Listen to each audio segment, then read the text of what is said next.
थोडक्यात वाचले, नाही तर आज काय माझं खरं नव्हतं, अशी आज परिस्थिती होती. तर श्री स्वामी समर्थ मंडळी, नमस्कार.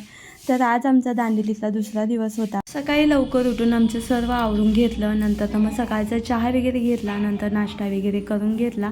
तर नाश्त्यामध्येही भरपूर काही होतं, तर थोडंफार घेतलं, नाश्ता करून घेतला आणि नंतर थोडेसे फोटोशूट वगैरे करून घेतले. बॅगा वगैरे गाडीत टाकून दिल्या आणि चाललो आम्ही पुढं. तर पुढं आम्ही काय करणार आहे ते तुम्हाला मी पुढं दाखवेनच. तर इथं आजूबाजूला पाहू शकता, भरपूर असं जंगल आहे.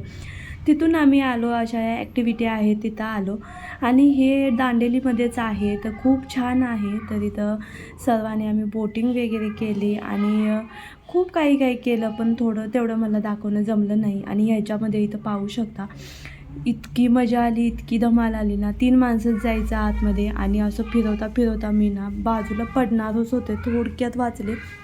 आणि नंतर इतका पाऊस आला ना की सगळी इकडं तिकडं पळून सर्व या गाडीत त्या गाडीत बसली आणि नंतर मग आम्ही चाललो बेळगावला परत. तर चला मंडळी, इथंच व्हिडिओ एंड करते. व्हिडिओ आवडला असेल तर लाईक शेअर सबस्क्राईब. बाय मंडळी, श्री स्वामी समर्थ.